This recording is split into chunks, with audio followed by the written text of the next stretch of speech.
Welcome to episode 47 of the Any Spartan Show. Savage Race finally came to New England. Enjoy as Josh, Sandy, and myself, we talk about the race day, the obstacles, and everything else that went on this weekend. Enjoy the show.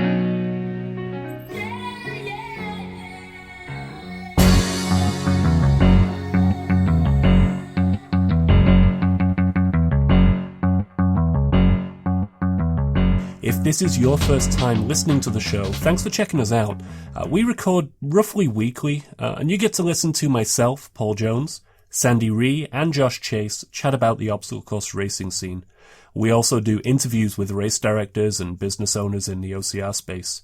I encourage you to go and check out all of our other episodes over on podcast.anyspartans.com, and while you're there, subscribe to us. We're on iTunes, Stitcher, Google Play, anywhere else you're going to find a podcast. You can also find us over on Facebook as the Any Spartan Show, and we really encourage you to leave questions in the comments that we answer every episode. Now let's get on with the show.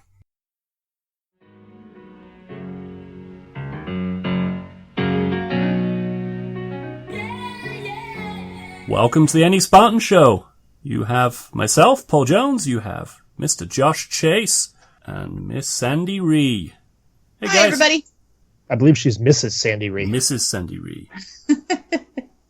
Or Mrs. Vince Ree. I don't know. Oh, now you're going down a rabbit hole, Josh. I don't know how that works. Well, we did find it funny that we had one member about a year or so ago come up to the two of us, and we had just kissed, and she goes, oh, I didn't know you two were a thing. I was like, really? The last names didn't give it away. I thought That's it was hilarious. Somebody who had known us for probably 4 years and didn't realize that we were a couple. What did she think? Amused me. Okay. So apparently we're not affectionate enough and I don't know. More kissy in public, I guess. I guess so. So how you guys doing? Right as we hit record, we were all a bit lethargic and slow. So I apologize if we're still a little lethargic and slow, but Sandy, you have a good reason because you were up way past your bedtime last night, right? I was up a couple hours past my bedtime. I usually stay up pretty late, but yeah, I got the opportunity to take a friend, a fellow Any Spartan, to the Yankees Red Sox game last night because I am currently doing a fundraiser for the the Greater Nashua Dental Connection, and it's giving me the opportunity to raise money for a great cause and then go rappelling off of the second tallest building in the state of New Hampshire a week from Friday. So this is one of those things I don't understand. You take a perfectly good building and you're jumping off it. Well, very controlled jump. It's a controlled jump. That's what I was going to say. It would not be a controlled jump if I did it. There's nothing like that. So you kind of just lean back off the edge and then jump from there. Uh-huh.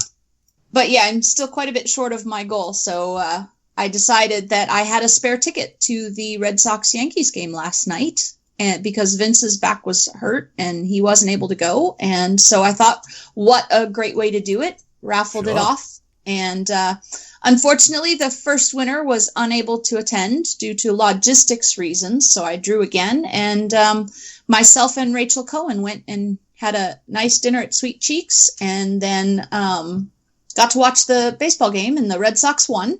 Fantastic. So that was nice. Very cool. And I'll do a plug because I have, 7 plus, what are we? Today is Monday, so 12 days to raise another $1,200. So if you go on my page, Sandy Ree, on Facebook, one of the top posts is my fundraising page. We'll make sure it goes in the show notes because let's get you to that number. So and the parents love me because they get dental work for their children who there's no way they could have paid for it otherwise. And they go and pick the kids up from school, take them, get their dental cleanings and such done, take them back to school. So everything's all done very nicely. And dentists volunteer their time. So the dentists are paid, but then there's all the other logistical things in order to actually the dentists are not paid. They're volunteers. but there's other logistical costs to it. And so this is one of their 2 big fundraisers for the year. So let's put a bit of the old sympathy on here. If Sandy has ever helped you on a course, and she has, because she helps everyone. Literally everyone. Yep, go pitch in a few dollars. Help her out. I would love it. Plus, if I hit the 2,000 goal, I'll get a GoPro video of it, which I will also post. And I'm sure it'll be quite entertaining knowing her. That's the possibility, yes. So, nice. Thank you for the plug there. So let's talk about some of that obstacle stuff. It's been going on. Some beans right now, Sandy. Good for you. So let's throw Sandy over a building. Oh, and for every $10, I'm running a mile. You've got a lot of miles going on right now, haven't you? I've got a lot of miles going on, and as I hit them, I'm messaging the person who was next in the list for the donation to let them know that their miles have been completed. Very cool. Well, you're about to get 2.5 more miles. I will take it. Sweet. Keeps me in shape. So if you're listening, go check the show notes. There'll be a link in there. Chuck Sandy some dollars. Let's get her thrown off a building and running some miles. All right, let's talk about some obstacle stuff. Why not? So before we talk about the big one, which was Savage Race that just happened, Josh, you did something else the weekend before, right? Yeah, so I took my very first trip to Palmerton, Pennsylvania, or Kunkletown, Pennsylvania, as it's Kunkletown. Is that a place? Kunkletown, Kunkle town, Pennsylvania. Not the worst about I've as remote seen, as you but... can possibly get. Yeah.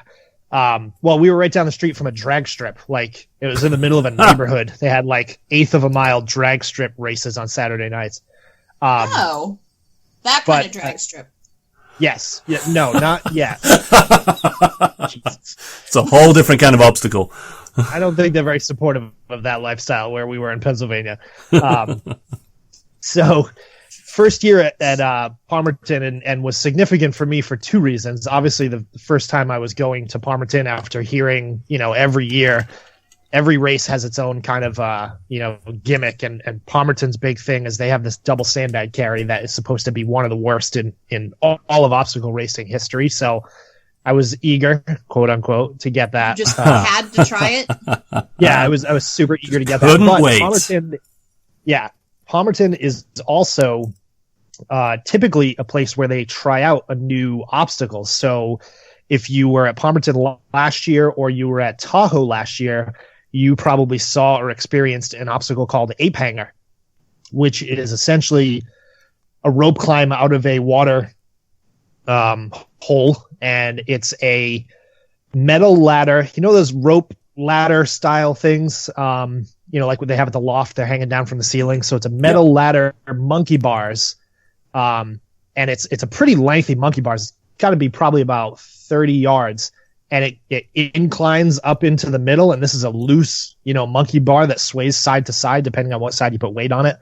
And then you hit the bell and you have to drop into the water. So no matter what, you're going in the water.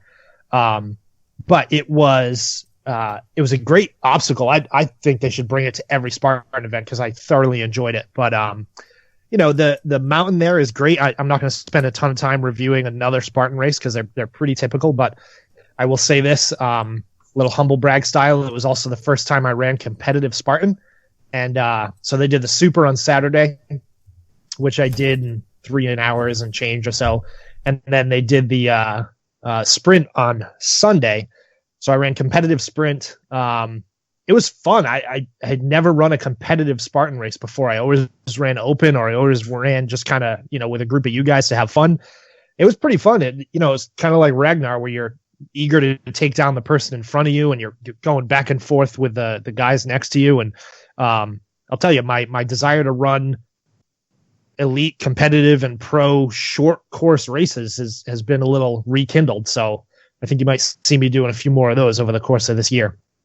But cool.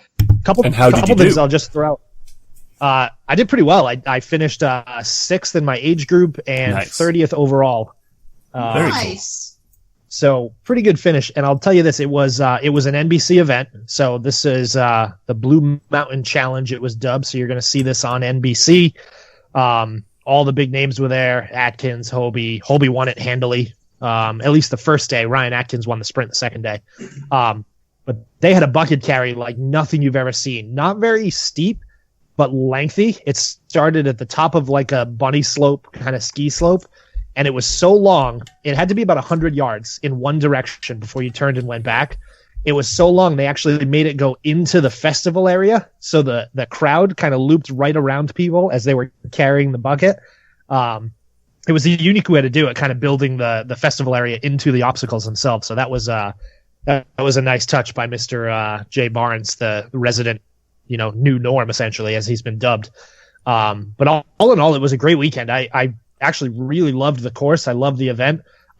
Sadly, I did not get to do the double sandbag carry because they ran out of sandbags, so they only had enough to give one to each person. Just the people on TV, right?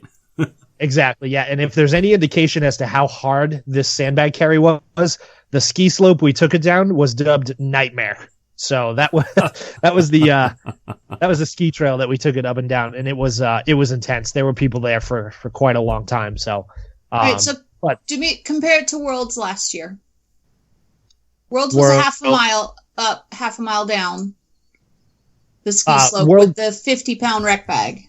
Worlds was definitely harder because it was much steeper, and it was definitely longer. This was not nearly as long as Worlds, but it was one of those lengthy, and I don't hate, but it's a real kick in the butt when they send you downhill first because you think it's really easy. And then they turn around and send you uphill for the second part of it. Usually it's uphill first. That's true. And then downhill. You do the uphill first. Yeah. Right. So yeah, it was a nice little bonus, I guess you could say, that we had to go downhill, and it was a slow descent, whereas Worlds was, that was as steep as it could possibly be, especially towards the top, right? Yeah. All right. So. That was not any pointed question. I was just really curious as to how it compared to just kind of have in my mind an idea. Yeah, distance wise was definitely close, but steepness wise not close. Okay, good. If it's any indication, Hobie Call put his bucket down that once he reached the halfway mark, it started high-fiving the festival area onlookers because Hobie Call is just a machine of a person, so he didn't even blink twice at the thing. So that's my Spartan race review. Really quick, really in detail. Down and dirty. Keep it short. Yeah. Very cool. So did they debut any new obstacle this year? The ape hanger last year. Anything? So they had. I don't know if you can really call it a debut. So one thing they did do actually that I did like is they did an open house Friday night, so people could sign up. It was free of charge. And they invited you to the course, and you got to go and actually try out some of the obstacles. And they had obstacle specialists there, kind of showing you the ropes on how the obstacles work. So you could actually try out the ape hanger if you wanted to get wet. Not many people were doing that, but you could try out things like Twister, which for me has been kind of my crutch until I got a handle of actually, the right form and the right momentum through it. They let you try the spear throw. So it was really cool actually to have an opportunity to try obstacles before you actually get to them on race day, which was nice. The only thing they built is just like a glorified 8-foot wall with a rope hanging down it. And they said it was an optional obstacle during the race. To be honest, it looks like they just ordered a lot of extra lumber and they told somebody to build something new with it. And it was a little lackluster. It was really just a wall with a rope and, kind of like Bone Frogs, that right before you get on the monkey bars at the very end, it was just, walk up a wall with a rope, and that was about it. So not, they didn't debut anything officially. That was just something that they threw out there, and I doubt we'll see it at any other races. Okay. Nothing like Ape Hanger. Ape Hanger was a ton of fun. I really like that obstacle, so I'd love to see it in other places. Well, I like the whole idea of the obstacle try, though, because that's one of the things that bugs me about Spartan is you can just lose your grip or hit something slippery, and you're perfectly capable of doing the obstacle, but something happens, but yet you're not allowed to try again because it's one and done. Right. Yeah, and that was a really cool piece of it. And I don't if you guys might have seen the video that I put up, but the one thing that I had a struggle with Twister is my grip always gave out like 2/3 of the way through. So I'd failed it 3 different times on like the very last set. So I decided, I saw let's try something different. I decided, being the 6'4" human that I am, that I'm just going to grab the tress in the middle and just gymnastic swing to the cowbell. And it actually worked out really well. It worked out in competition too. I jumped it and hit the bell, and the referee was sitting there looking at me. And he's like, I guess that's good. I just kept it on. So, well, yeah, you did what you were supposed. What to the letter of the law. You hit the bell. Absolutely. Before you hit the ground. So nice. So let's talk new and exciting. So unless you've lived under a rock, you probably noticed that Savage Race came to New England for the first time. So for many of us, it was our first Savage Race experience. There were just a few of us there. There were just one or two, or 200 in the Team Wave at 920. And I want to say, first off, huge kudos to the Savage Race crew for their flexibility, their willingness to let us run together. If you didn't make the 920 wave, they were happy for you to just hop in with us. And while that, one of the main complaints I think we saw was there was a delay at one obstacle early in the race. That was a direct result of them allowing us to run in a large wave, and that backup had gone by, I don't know, the end of our wave, basically. So if you were having an issue with a backup at an obstacle, it was because they were helping us out, and I thank them for that, because it takes a lot of stress and work and effort off us. So kudos to them. And well, I think it was also because a lot of the elites who did not want to lose their bands were trying over and over and over. I know we had one guy on our team 23 tries before he finally said the heck with it and gave up his band. They were a large pro wave, and then they sent us out immediately after them in a large team wave. Yes. And you can, I've had conversations with people about the logistics of that, the pros and cons of that, but ultimately that was the way they chose to do it. I appreciate that, because it meant we ran early in the day, not in the middle of the day. And the end result was there was a backup at Wheel World, and that was it. Yep. And like you said, later on it was gone, because I know running early like that allowed a lot of our team who knew about being allowed to do multiple laps or paying for a second lap to get the syndicate, went ahead and ran a second lap as well. So going early gave you the opportunity to get back and run that second lap. So you can't win them all. There are some people who did not like that backup, but it's the direct result of them helping us out and being flexible, and it allowed a lot of people to get a syndicate medal. So kudos to Savage for being flexible and working with us. Overall, what did you guys think? Oh my goodness. I had more fun than is really right to have at a race like that. I had a blast. The second lap was exhausting. And by the time I was done. Yeah. But oh my goodness, talk about some fun obstacles. Bo asked me when I saw him at one of the water stops, he said, "So what was your favorite obstacle?" And I was like, can I just list all of them? Good. Yeah. Because all of the creative ones. Now, granted, they have a couple that are standard. You know, they had the low crawl and they had the ladder that you climbed up and over. So those weren't especially creative or anything like that. But then they also had, let's see, what was it? Okay, so Lumberjack Lane was different. That was the log, the metal pole to the log, to the metal pole, to the log, to the metal pole, to the log, which was tough. Wheel World was a blast. Yeah. I absolutely loved that. And I thought, I might struggle on that one. And I didn't. So I was very happy. Big Cheese was very simple, but cool. I really liked that one. That was neat. Davy Jones' Locker, of course, was very much like Tough Mudder's Walk the Plank, but who cares when you get to jump off of a platform? And kudos to Mr. Josh Chase, who, if you could see him on video right now, is blushing. I thought you went to turn your video off. I was tempted to. He jumped for the first time in how many years, Josh? 32. 32 years of fear of jumping off into unclear water where you can't see what's down there, and going down in fairly deep, because obviously you can't hit from 15 feet up and not go under a bit. So kudos to him. Maybe he can show his video in the We can notes put it in as the well. show notes. Yeah, I think Oh yeah. It's pretty Yep. quick and easy to watch, and kudos to anyone who can break that level of fear. Given the fact that at Tough Mudder last year, he wouldn't even climb the ladder. No, I sat at the bottom of the ladder and almost cried because I couldn't force myself to go up the damn thing. And I'll tell you, I have to give thanks to the people that were standing there waiting for me. I was there probably 15 minutes, I think. And I mean, God, it's so stupid, right? It's like 10 or 15 feet from the platform to the water. And you're standing up there and you're looking down. And I talked to the lifeguard. I'm like, can you throw your floaty in so I can jump onto it? She's like, I can't do that. But as soon as you're in the water, I'll jump in right after you. But,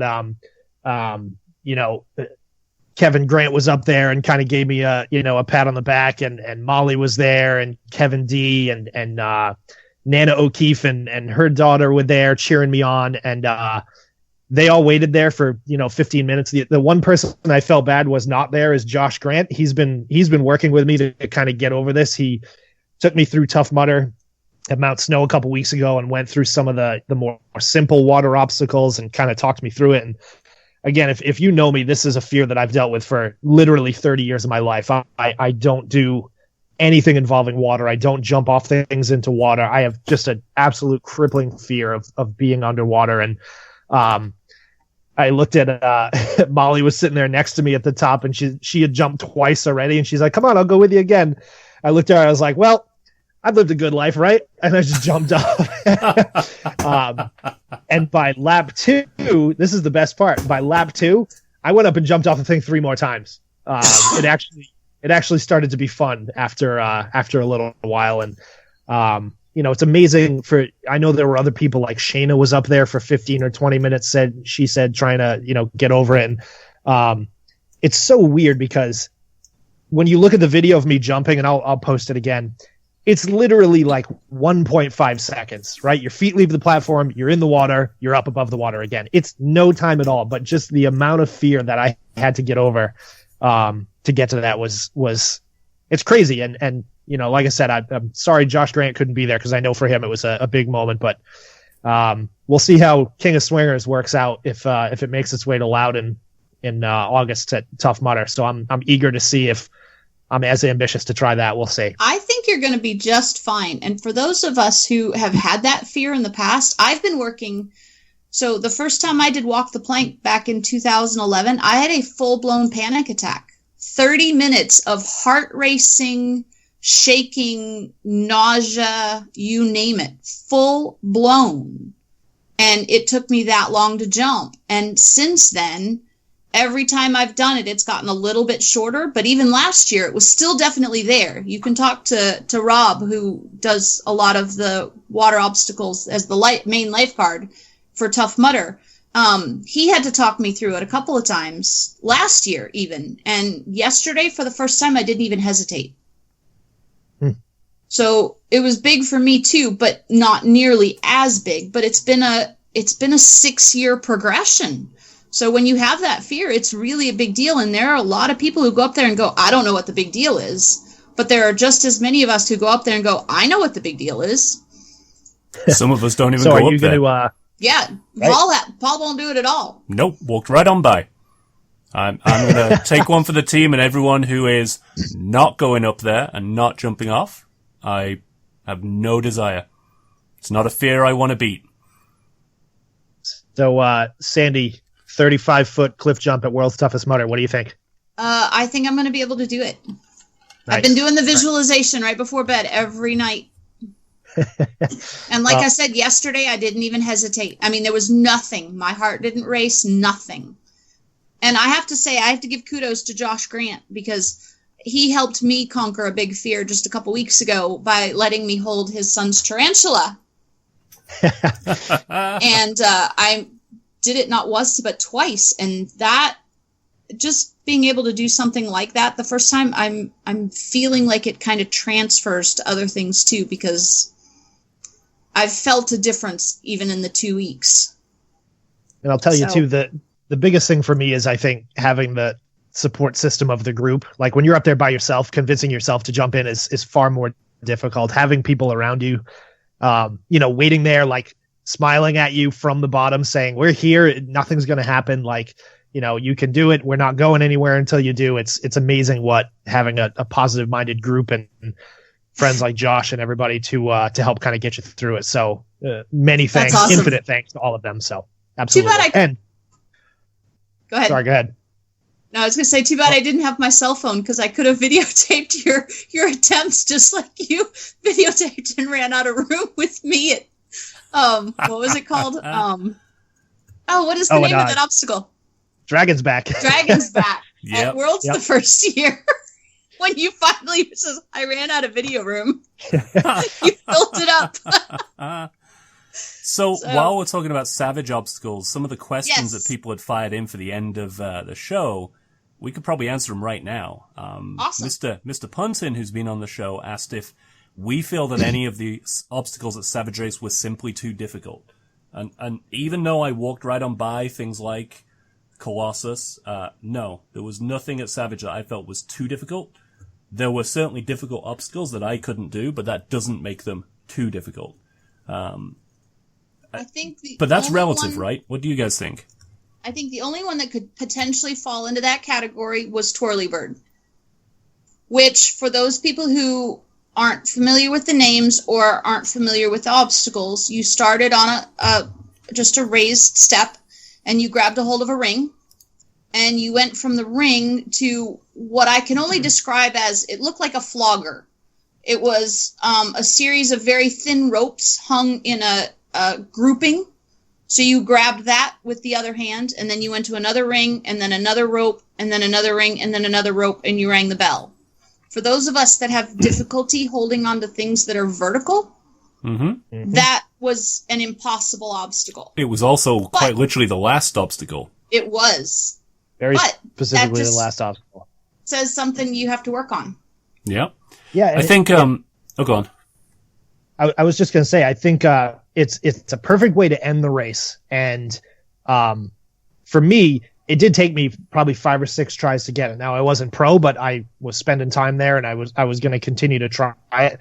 And I will say, I prefer the, for lack of a better word, the flogger. Then I prefer that to hold on to because it's rope essentially, so you can bend it in your hands and get a better grip on it. I prefer that to just the vertical nunchucks, right? Because those are a huge pain in the ass, at least for me in terms of grip strength. But yeah, it was the biggest thing for me wasn't necessarily the strength.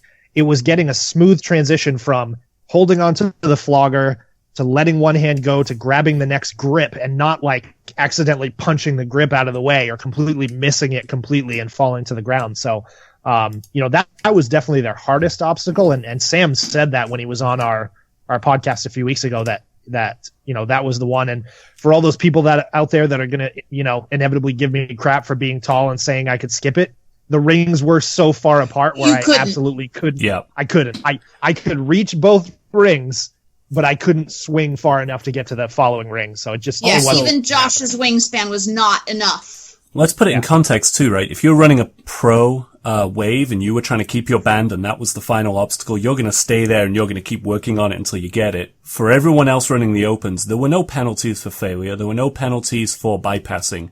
So you got there and you gave it a good shot, whether that was 1 swing or 5 attempts, and you moved on. And so when you put it in the context of was it too difficult, I don't think so, because as an open athlete, I can pick and choose.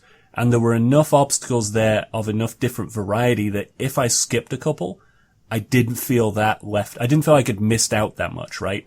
I couldn't do Twirlybird. It was no big deal because there were many other obstacles I could do and many other obstacles of completely different types, not just rig after rig after rig. I don't think too difficult is really came into it. Challenging? Sure, but that's challenging, yes. Too difficult, no. And I have to say that some people said that some people might have thought that Colossus was too hard. I got up Colossus both first lap and second lap with no help.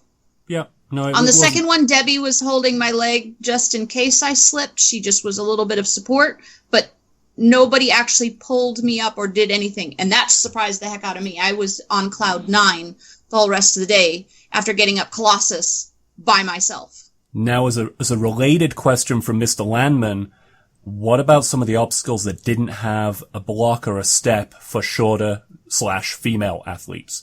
I think specifically the one in question here is the wheel world. I know we had to boost a couple of people up to the first ring. Yes. So and if should they have had a block say again? That would have been bad. Yep. So was that a miss ball? I mean, I think they've acknowledged that they should have had a platform at the finish for the dismount. But I don't think there were many particular injuries there. Just it was a pretty poor dismount for some people. But and what I'll say is, if you look at again, I had no issue getting up there. Sorry. One thing that I will say is when I've seen videos of this obstacle at other venues, instead of just the black, material and the dirt going into the water, they actually did have wooden platforms.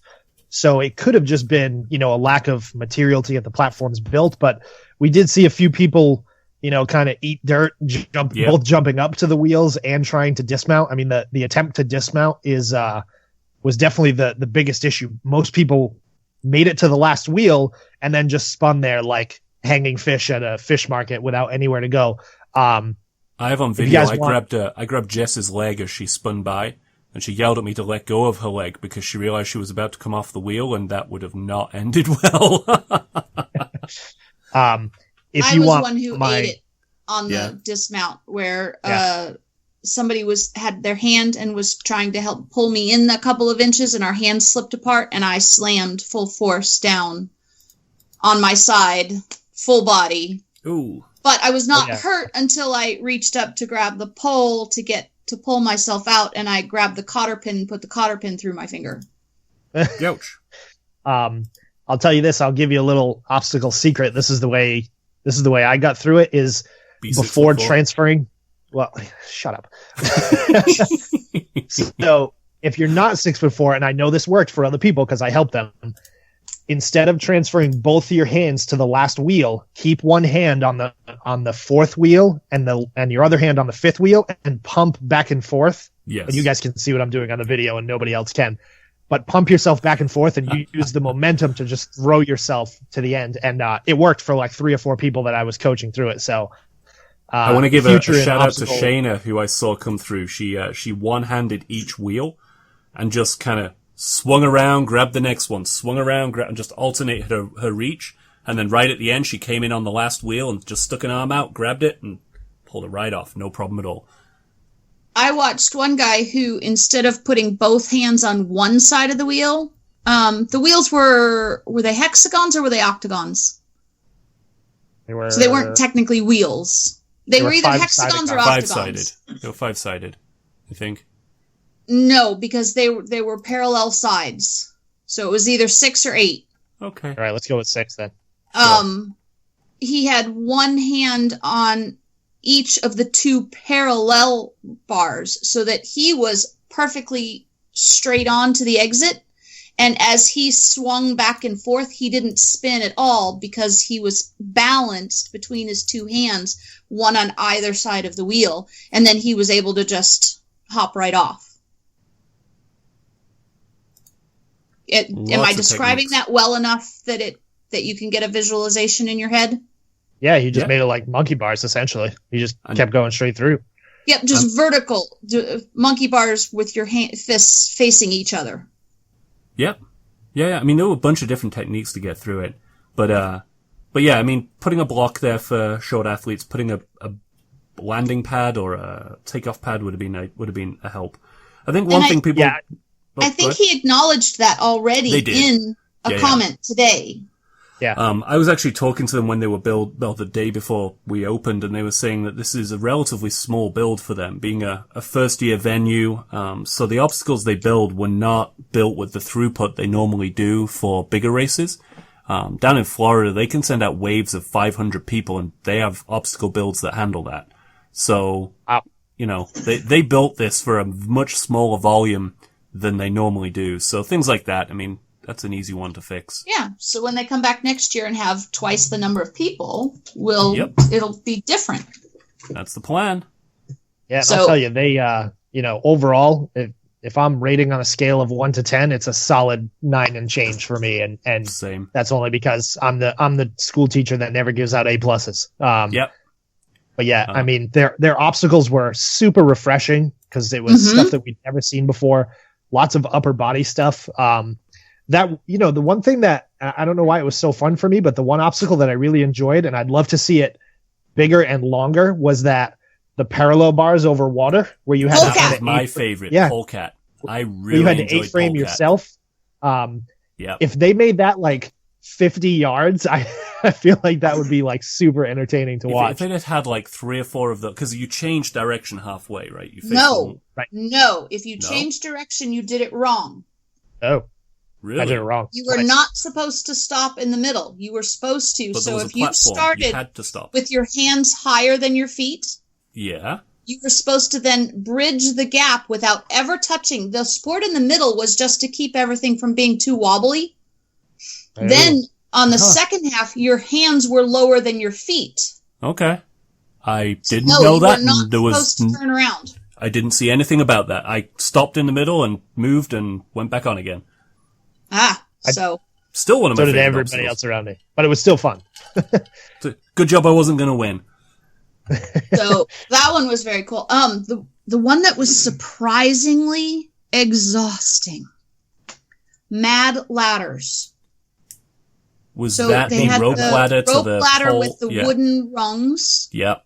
and then you transitioned to a ladder that had a single rope in the middle and then rungs hanging off of it, like the letter T, crosses of a T. So you had to get both feet on at the same time to balance, because you couldn't step one foot because the whole thing would tip up. And then to a cargo net, and then to another one of those T ladder things, and then to a regular ladder, and then up to the bell. So if you're like Josh and probably myself, we just skipped that T ladder entirely. I skipped the regular ladder and the T ladder and jumped right to the cargo net. And then, so what I did at the end of that, because that T ladder thing is, you try and get both your feet on that, you're just going to exhaust yourself. What I did was I was hanging on the end of the cargo ladder. I took the T ladder rope and I swung it out like a friggin' lasso to pull the real ladder to me, and then swung to that and hit the bell. So I did the I same tried thing. getting to the real ladder and I couldn't quite reach it. And even swinging, I couldn't quite reach it. So I had to use the T. Now the first one at the beginning, I went from the rope ladder to the cargo net and skipped it completely. That's what I did. On both laps. Yep. But that second one I couldn't. And that one was very, very creative. Yeah, I like that. It's just these are all obstacles that, I mean, clearly some of them got their inspiration from other events, right? I mean, back when they all started, they thought, let's build a big slide, let's, put up a funky, a different kind of monkey bar, and all these things just had their birth somewhere, but Savage made it their own. And they nailed all the other details. Their festival was well laid out. They let the venue have their fill of the beer and the food, which was awesome because they do great beer and food, and amazingly they're not always allowed to do it. The venue had a good relationship with them, so they were allowed to dig wherever they needed. I mean, they dug a 15-foot hole for Davy Jones's locker. That hole is not a small impact on a working farmland, right? So to have a venue that lets them do that is critical. I mean, I'm sure everybody knows by now they are coming back in 2018, the same weekend. That is a contract signed situation. That isn't speculation. So I'm excited to be back. And if you sign up now with their current 25% discount, it's like $59. So I never register for a race a year in advance, but I registered for Savage today. So I generally actively campaign against registering a year in advance because you just never know. I've already signed us all up for this one. You know what I'll tell you is something that we overlook at these festival areas, but did it make so much more sense that they designed the festival in a big circle? Like the registration, I know the it's food that truck, one. That was the massive. vendors, and then they put like tables for everybody to just congregate at in the middle. It made so much more sense. It's simple things like that that impressed me. And you guys about were on the race. course a lot more than I was, but during the day they held competitions in the festival area. So they had a handstand competition. They built a little rig next to the stage and they did a rig competition. And I they didn't know gave that. T-shirts and stuff out. So, they got us up on stage at one point. I went up and talked about NES for a while. I mean, they kept the place moving. And no, that circle having a big open space in the middle. I mean, if you remember back to when Battlefrog built out their festival on the same venue, they made it into little sections that were all kind of really crowded just to artificially make it feel busier. And you were literally tripping over guy ropes of tents and stuff as you moved around. It was ridiculous. So, no, much, much better way of doing it. I really, really appreciated it. Yeah, and they, they kind of renewed my love for Carter and Stevens Farm. But I'll tell you, God, did they just give the cows diuretics the night before the race and just let them go wild on that course, man? Because it was I guess we get what we sign up for, but man, it was cow pie casino everywhere there. But it was that many, and it was all in some areas. It wasn't the whole course. No, it was literally bad. I grew up in the countryside, so it doesn't bother me. It is what That's it true. is. And it was funny to see how the course was so very different from our first lap to our second lap, Sandy. Oh my God. Oh, really? In that first mile, when we went back into the woods before we came out near the festival area again, it went from just like footprint style mud to complete like pudding that you were deep pudding. I know, because I ate it there on my second lap and went down so hard that I splashed myself and I had mud just dripping off of my face and my hair. And you know what I'll tell you too is, and again, it's the little details, and I don't even know if they knew they were doing this. I don't mind courses where I get ridiculously muddy as long as they give me a venue to clean off shortly thereafter. And I don't mean the showers in the festival area. Like we did those first muddy sections, and then you went through the ice bath. Shriveled Richard. Which early in the day was fine. It was really warm. But then late in the day when they realized they still had a whole truckload of ice and they had to get rid of it, and they just dumped all of the ice in there. There was so much ice in it on lap 2. I have a video, and I picked up like an iceberg chunk of ice that I had to go under. And, so you get washed off by that, same thing later in the course. Mm-hmm. You get to jump into Davy Jones's locker and you get washed off there. Then you go through more mud and you go to Colossus, and Colossus was super fun, by the way. So I'm all for get me muddy, get me dirty, but don't clean me off. Leave me that way. Yeah, clean me off too. So. We came across the finish line and we were relatively clean. Yeah. Because they didn't, after the last water obstacle of Colossus, they didn't run us through anything more deep, sticky, icky, whatever. Right. So I saw yes, some people saying that they thought there was too much 100% agree with mud. that. Now, whether they did that on purpose or not, I don't know. I would like to think so because of the way everything was so thought out. But can I say that with any certainty? No, not without asking. I'm sure if Sam and Lloyd and those guys are listening, they'll let us know. So, final thoughts on Savage Race. As I see on the video feed, Josh is sitting there in his finisher shirt. So, Josh, final thoughts on Savage Race. Absolutely amazing race. 2 years in the waiting. Well deserved. Kudos to them, or kudos, as I put it in Paul Jones speak. They absolutely knocked it out of the park. Like, I told you like a year and change ago that I was waiting for Savage to come up here, and you said, just wait, there'll be good news soon. Yep. So super psyched to have them up here. I hope they get even bigger next year. I mean, they had at least 2,000 registrants. Obviously a lot of those were doubles because I ran 2 in order to get that sweet spinning syndicate medal. Yep. So it's gorgeous. Absolutely. Yeah. Oh, it's amazing. Absolutely loved it. And, I'm tempted to hit up Maryland later this year and see what Savage is like in other parts of the U.S. And, I couldn't be happier. I loved the obstacles. I loved the course. I loved the distance. And you'll see me in the pro wave next year for sure. So I'm also sitting here in a Savage t-shirt. I bought a tank top, and I'll reiterate what they put in their medals: the best obstacles, the best distance. It was perfect distance. The terrain was awesome. And they had awesome obstacles. And I saw some people saying, oh, we ran a mile between obstacles at one point. Really? Come on. No, we actually did. Yeah, no, we did. Mile 1 only had 2 obstacles. I'm not disagreeing. I'm just disagreeing that that's a reason for complaint because the obstacles were awesome. It's not a reason to complain, but And the reason they did that was to spread people out so that Yep. you didn't get to the first obstacle and have to wait in line for 10 minutes. Yeah, And they also no. bunched the obstacles at that point too. So you might have run a mile, but then you hit 2 or 3 obstacles in a row. So Exactly. It was Now- 2 in mile 1, 6 in mile 2, 2 in mile 3, and then 4 or 5 in each of the miles after that.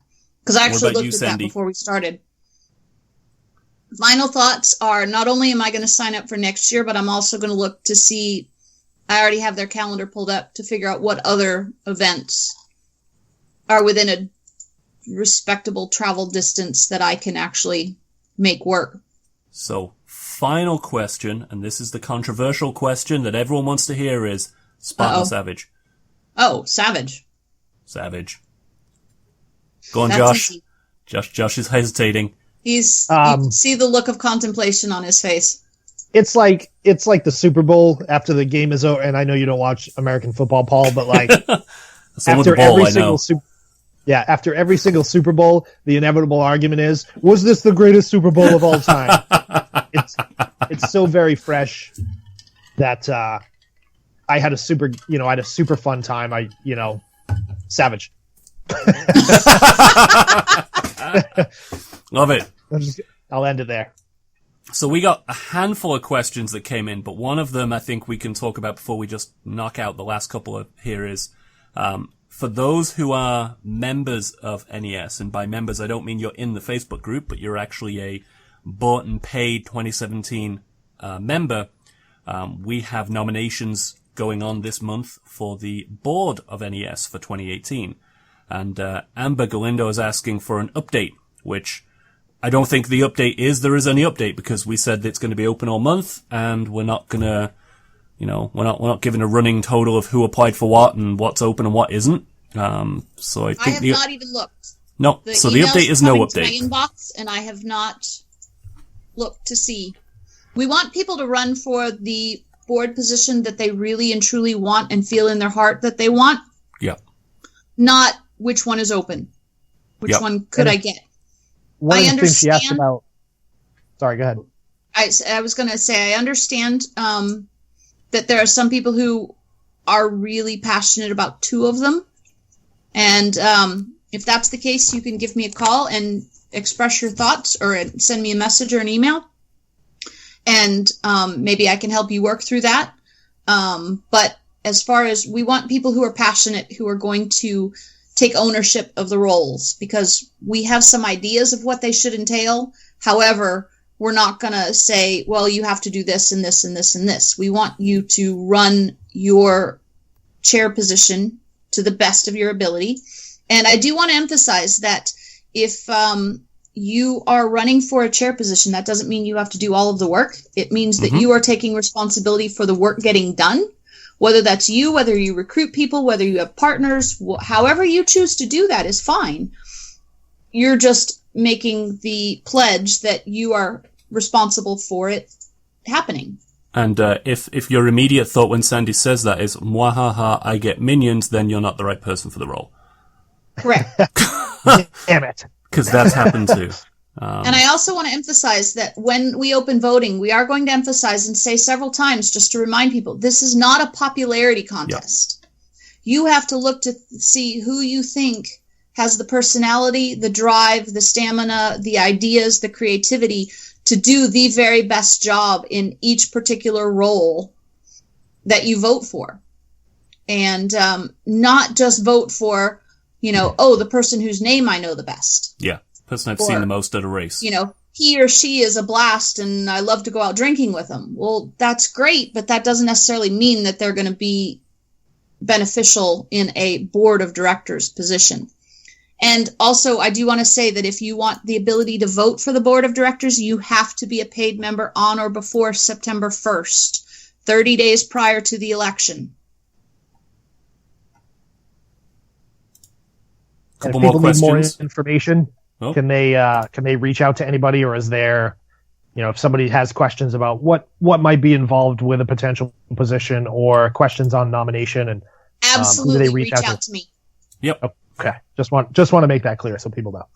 Yep. You can reach out to anyone whose name on the board Chances are that if they don't know, they'll direct you to me anyway. Couple more questions. Mr. Punton again. Did we see the dude at Savage that pinned the bib to his stomach? I didn't see him in person, but I saw photos afterwards. Why?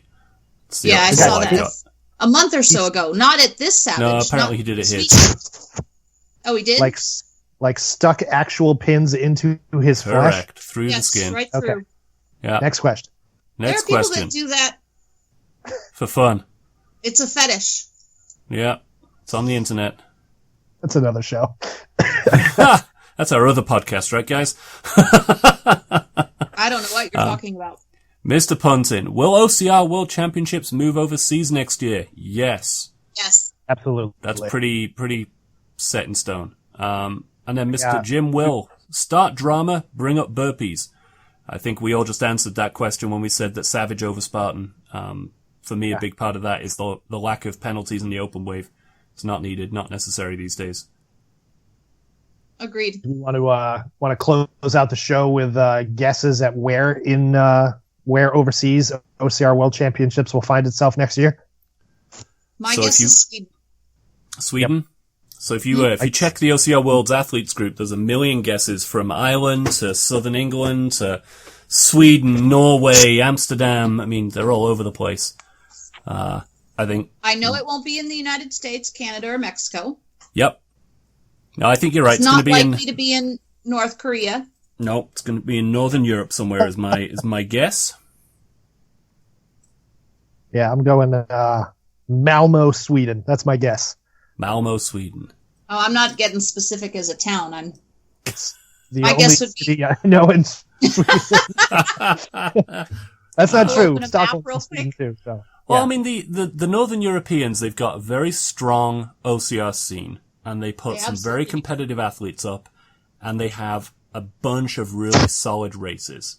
They're doing it right. I mean, the UK has a really good scene too, but I try and stay out of it. But my understanding is they've got a bunch of their own politics going on right now, which is never fun. But, always a recipe for success. Huh?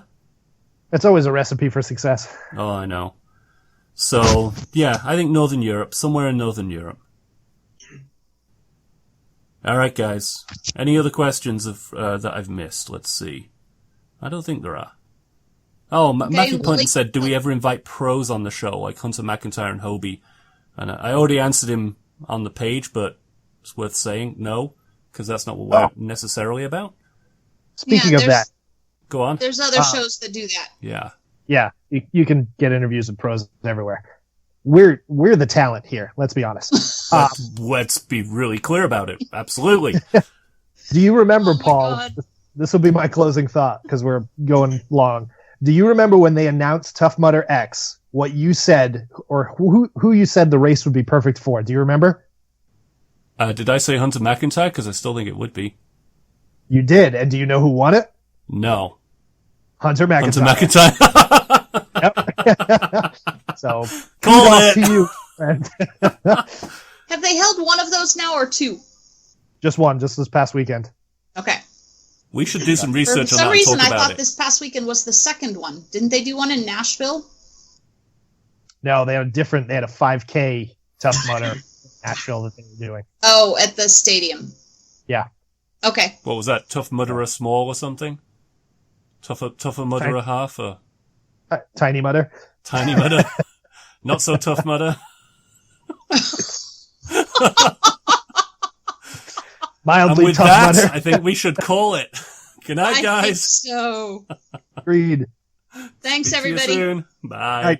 As always, guys, thanks so much for checking out the show. We'd love to hear what you think, so give us some feedback. Submit a question, share a story from one of your recent races or events. I think the show gets better and better with your participation, and it's not just Paul, Sandy, and myself talking. So to reach out, ask questions, suggest a topic, whatever it may be. Follow along on Facebook. We've got a dedicated Any Spahtens show page, or you can join the community at Any Spahtens on Facebook as well. Twitter's your thing. Shoot us a tweet at Any Spahtens. And if you want to find our full library of episodes, I'd recommend either iTunes or Stitcher. So again, for Paul, Sandy, myself, thanks so much for listening, and until next time.